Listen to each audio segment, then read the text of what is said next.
bị dùng từ tam sa của miền Phật Hiếu Americ ban của miền Iran tha Iran percent bao vi như vì robot sa rồi Americ nó không chọn summer homos và tây Iran nước bắt eventi trời sa hào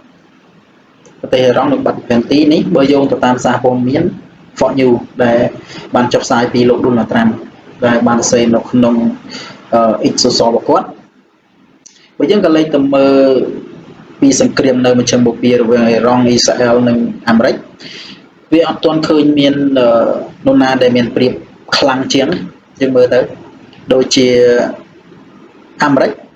ក៏អត់ទាន់ឃើញមានប្រៀបខ្លាំងទៅលើអ៊ីរ៉ង់ចាញ់ប្រៀបបើថាចាញ់ប្រៀបអាមេរិកចាញ់ប្រៀបបន្តិចប៉ុន្តែអ៊ីរ៉ង់ក៏នៅតែមាន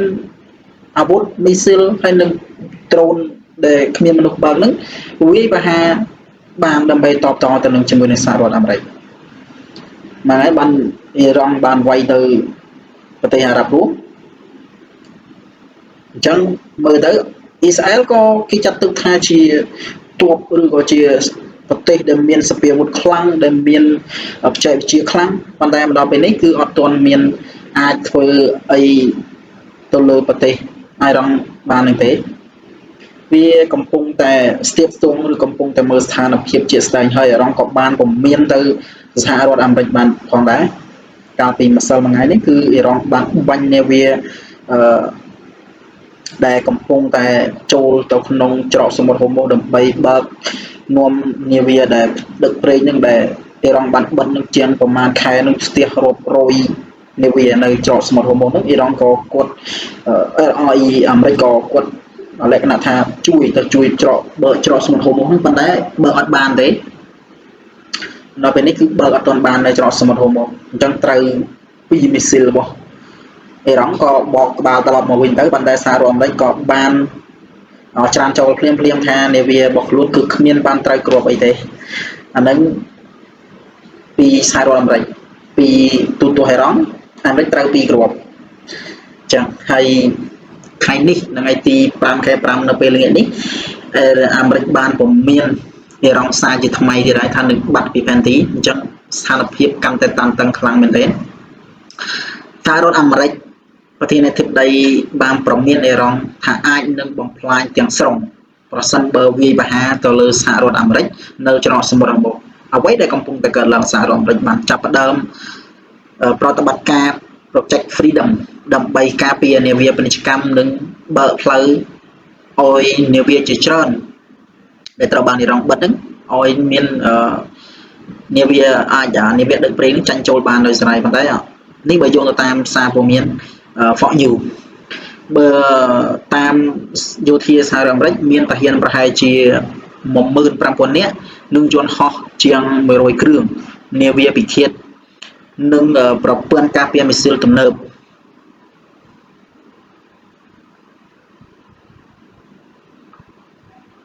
ការប្រជុំមុខដាក់គ្នារវាងសហរដ្ឋអាមេរិក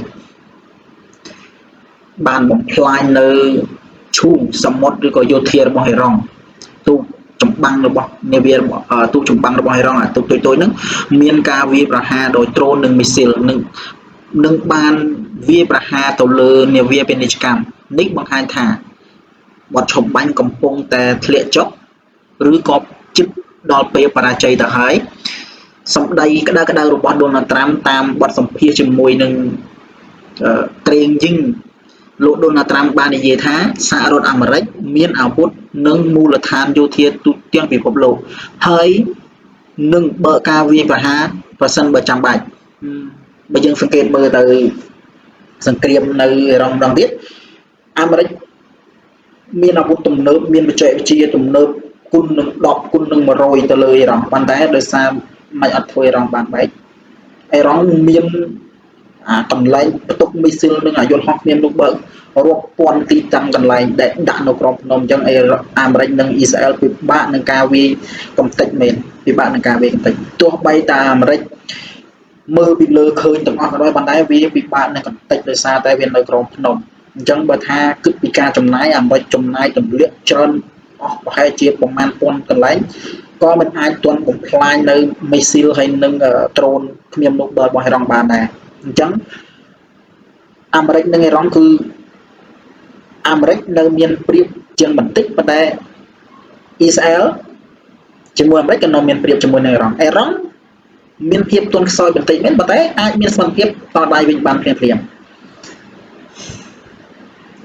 នេះបើយកតាមសារព័ត៌មានបានខុសអញ្ចឹងបងប្អូនអ្វីដែលសំខាន់ហ្នឹងគឺជាផ្លូវដឹកប្រេង 20% នៅក្នុងពិភពលោកប្រសិនបើមានសង្គ្រាមពេញលេញតម្លៃប្រេងអាចនឹងហក់ឡើងខ្លាំងមែនទែនសេដ្ឋកិច្ចពិភពលោកនឹងប៉ះពាល់នឹងអាចមានការពឹងផ្អែកទៅលើសង្គ្រាមធំនៅសហរដ្ឋអាមេរិកប្រេងបានឡើងរហូតដល់$100ជាងហើយអញ្ចឹងវាពិបាកមែនទែនការទិញសិលនៅតែ990ជាងអត់ទៅដល់100ទេឥឡូវថ្ងៃនេះវាឡើងដល់100វាយោងតាមសារព័ត៌មានធំៗបានគេចុះផ្សាយភាពតានតឹងវាកាន់តែកើនឡើងទៅហើយឥឡូវនេះ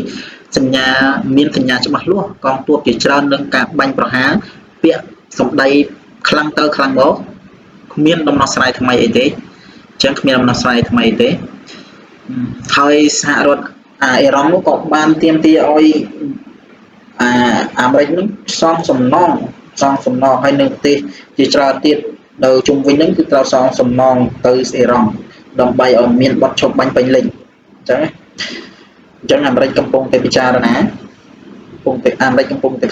ថាធ្វើយ៉ាងម៉េចដើម្បីរកបទឈប់បាញ់បែបអត់មានទេកំពុងតែភាពតានតឹងខ្លាំងទៅហើយគ្រោះថ្នាក់កាន់តែខ្ពស់សង្គ្រាមខិតតែមកជិតរយៈពេលវែងអាស្រ័យទៅលើការចរចាប៉ុន្តែគឺតាមមើលទៅគឺគ្មានទេស្ថានភាពអាចនឹងផ្លាស់ប្ដូរពិភពលោកក្នុងរយៈពេលខ្លីទៅវានឹងក្លាយទៅជាសង្គ្រាមធំឬក៏ចំណុចចាប់ផ្ដើមនៃការចរចាថ្មីយើងអត់ទាន់បានដឹងទេអញ្ចឹងយើងចាំតាមដានសារព័ត៌មានពិភពលោកដូចជា